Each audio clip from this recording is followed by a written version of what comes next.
My dear crystal lovers, welcome back to the channel. If you are new around here, my name is AM. I'm a small business owner here in Copenhagen, and I have a web shop named AVIUVI.com where you can go and find the most amazing, spectacular and ethically sourced crystals, and I will leave a link for it in the description below. Happy autumn equinox, first of all. It's finally autumn here. I know the calendar says it's autumn on the 1st of September, but you know, the earth and the sun does not agree with that. Technically, the autumn begins on the autumn equinox. So happy autumn equinox for those of you who celebrate the equinoxes and the solstices. The equinoxes and the solstices is something that's very special to us and very important for us in my family as a spiritual practice and a way of connecting with nature. So I'm going to talk a little bit about what we did on the autumn equinox today. I'm also going to share with you some incredible new crystals. One of them is for me and the other one is for you guys. It's a crystal that I haven't worked with before, but that I am super duper excited about. So about the autumn equinox, the equinoxes and the solstices are dates that are quite important to us. It's a way of connecting with nature, with the land that we're in. And here in Denmark, the seasons are really pronounced. So you really feel it when it's spring and you really feel it when it's winter. The seasons definitely have different vibrations. You feel it in your body. You have different energy levels. You want to eat differently. You sleep differently.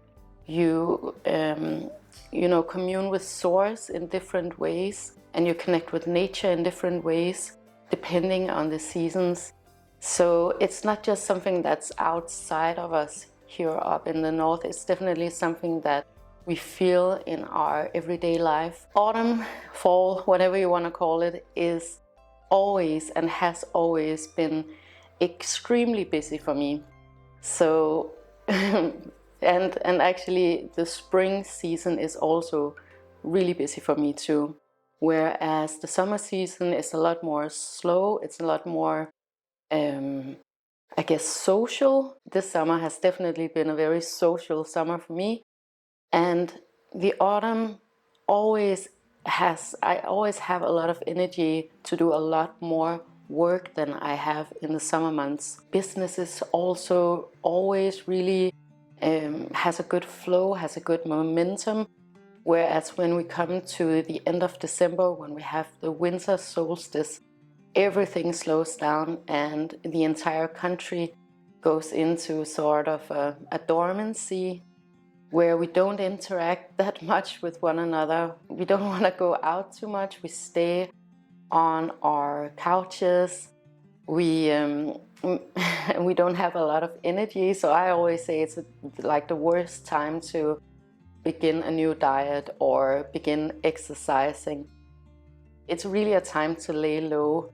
But here in the autumn, it's very symbolic, right? Because this is when you harvest. This is when nature is at its peak. This is where you get all of the abundance, all of the richness of nature, and you get to gather everything that you want to surround yourself with in the winter months. A physically active time period and a time where everybody is buzzing around up until right around Christmas, right, or the winter solstice, and then it turns again. So usually we have a pretty elaborate production going in my family when it comes to the solstices and the equinoxes. We do a lot of different ceremonies. We have a lot of traditions around it. For example, we have the wreaths on our door, we change it out. We have the decor, we change out. That's normal. I think a lot of people do that in their homes because it just feels like you want to celebrate the new season, right? We also have more spiritual traditions where we make a fire, for example, and we want to give back to nature. We always set intentions for the new seasons.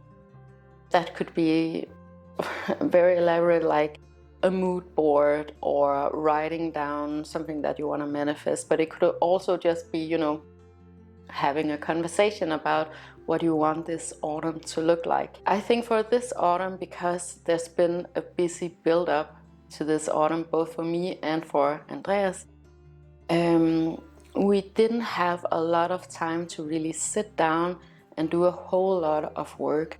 So actually for this autumn, it was just a nice conversation about what we intended to do for this coming season. And we kept it really, really simple on the date of the autumn equinox. Andreas, he had been out the night before. Anka, he was not really in the mood to go to the woods or do like big ceremonies. And I really wanted to mention this because the important thing about these transition phases is not that you do a lot of different things or that it feels really spiritual. It's more about feeling good, welcoming in the new season. And what we ended up doing was actually that we just went to a park here in the city. And I definitely wanted to share that with you guys, because if you don't have a car and you live in the city, I mean, here in Copenhagen, you have to drive at least for an hour to get to some kind of wild nature area. But we do have a lot of parks, but they're a lot more controlled. So the park that we went to on the autumn equinox was actually part of the university here in Copenhagen. It's a botanical garden, so it is really controlled. They have all of these different specimens of plants, which is of course really interesting for me. It's really interesting to see the different herbs, and it's really interesting to see how the different plants react to the Danish weather, the Danish environment.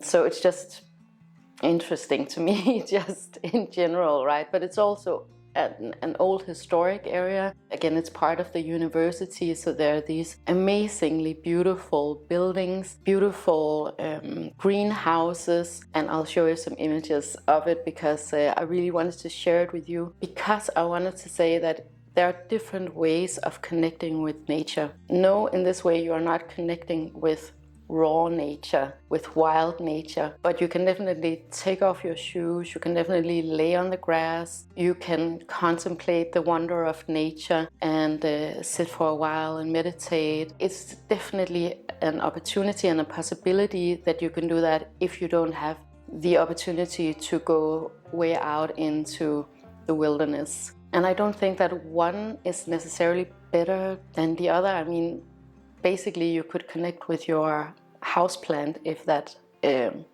is what you have at hand, right? Spirituality is not that conditioned, but I feel for myself that when I line it up with nature, especially with wild nature, it really gets a momentum, it really amplifies the situation for me. What these days really represent for me is the opportunity to be intentional about how I'm gonna prioritize my energy and my attention during this season. And 3 months is not that long, actually. It's a very good time if you wanna switch out a habit, if you wanna get a new habit, if you wanna start working out, if you wanna change your diet, if you wanna move your furniture around and just get new pathways in your home, if you wanna take a new route to school or to work.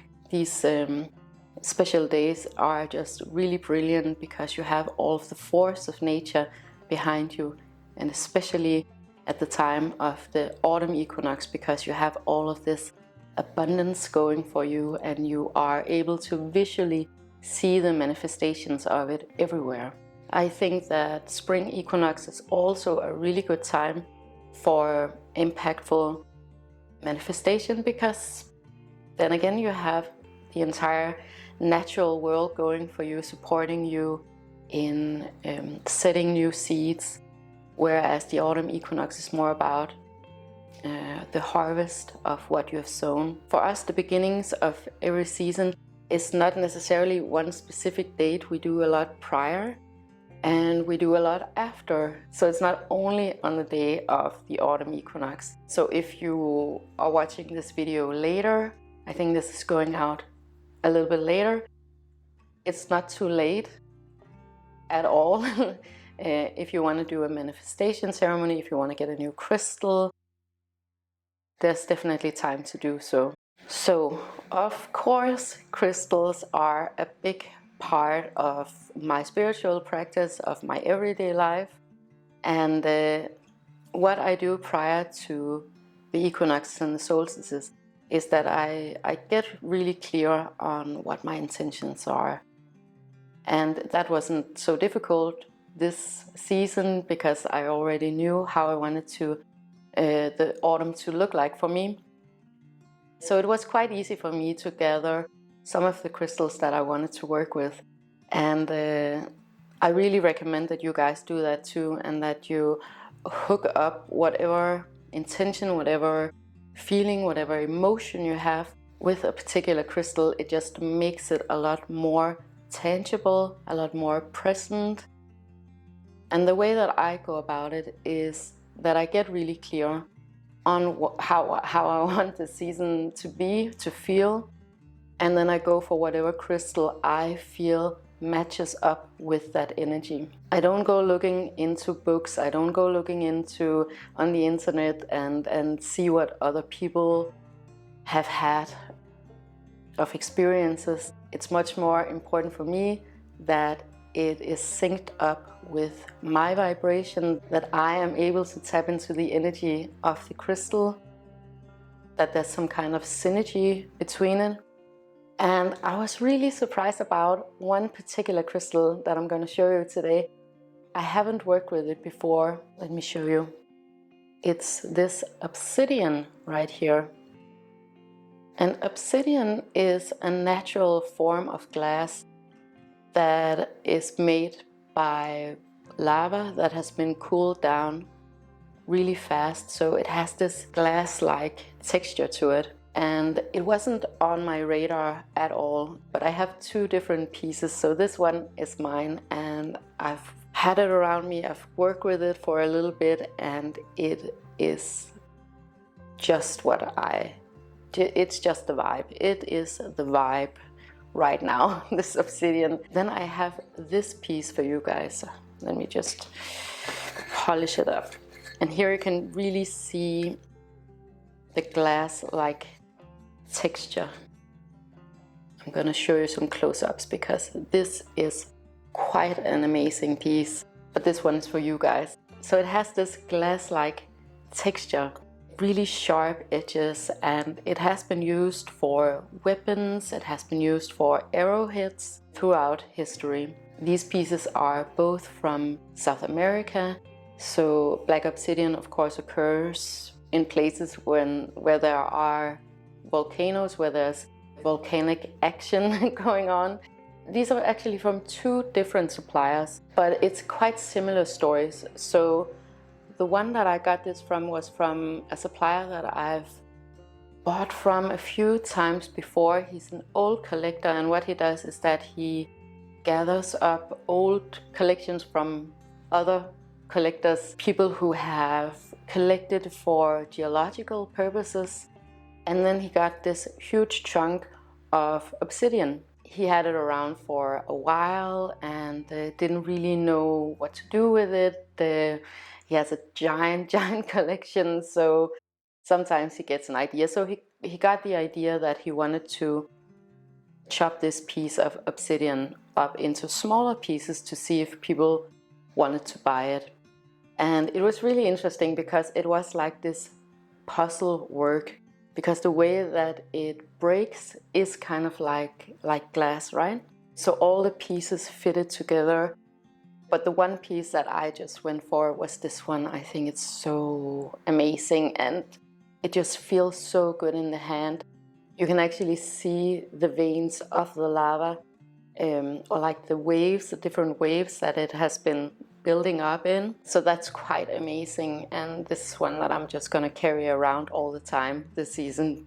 I'm so psyched about this, and I don't think I've ever really had a black crystal before, which is kind of odd, right? Because it is my favorite color, so this one just feels so right. One of the reasons why Black Obsidian hasn't been on my radar is because it's been quite difficult to find it in a sustainable way. What I liked about this one was that it was a collector who had bought it from another collection, and so it's not a newly produced, it's not a newly found crystal. But I've had the hardest time finding these types of crystals. Also because there's a lot of fake crystals going around, but it really spoke to me that even though this is not the raw piece, I could actually see the different pieces fitting in together like a puzzle. So I could see that it actually was a piece of Black Obsidian that was broken into smaller pieces. A lot of this type of glass-like crystals are completely fake. They're actually just black glass. Yeah, so that's why this one was definitely a winner for me. The other piece, this one for you guys, was a similar story. So this is from a rock hound. He got a big piece again from another collection, and he decided to slice it up and polish it down, and the effect is just so amazing. This one was actually one that I really debated with myself if I should keep it, but I know that I cannot keep every single crystal for myself, but this one, I mean, it is quite amazing. And again, you can see the actual waves of the lava, and you can see the glass structure of it. And you know, normally I would go for raw crystals. I would avoid cut and polished crystals. But specifically for Black Obsidian, you want to get pieces that have been either chipped or polished, because you don't really get the visual impact of the crystal unless it's treated in some way. But again, it's sourced in a very sustainable way. This was sanded down and treated in Germany by a man that I personally know, and I could see all of these different layers of the stone. So again, I know that this was an actual piece of crystal. And that's just things that are so important for me, both as a crystal collector and as a crystal seller, that it's genuine, that it's authentic, that I know the origin story, that I know how it was treated. So I'm sharing this one with you, and I'm keeping this one for myself. I'm really looking forward to telling you at some point about my experience with it. It's not that often that I get an immediate physical reaction to a crystal. I'm not one of those crystal collectors who can feel my way around crystals. I'm much more visual about what the different crystals, how I interpret them. But this one was actually quite a physical reaction that I got to it. I felt a lot of heat coming from within. When I held it in my hand for the very first time, and I still do, so I'm just putting it to the side now, but a lot of heat coming out of my chest and spreading into my body. And that is a pretty rare thing for me personally, to react physically to a crystal. But I really liked it and I really enjoyed it. So I am super excited to keep on working with this one. How it inspires me is that it feels very powerful. I know that the word protection is something that you would often associate with black crystals. I personally do not work with crystals for protection. I think it's kind of an oxymoron, because the minute that you start talking about protection, you are automatically manifesting things to be protected from. So I would much rather use words like empowerment, assertiveness, those kinds of words. That's just how I work with crystals and how I work with words and energy flows. But I definitely feel like this is a very empowering crystal for me, and I am gonna be so thrilled having it around. And I'm gonna talk to you a lot more about it whenever I get the time to really dive into the different levels of this particular stone. And I will try to see if I can get more of this version for you guys. I am very enthusiastic about it. So I gotta go now, and I'm gonna pick up Anga from school.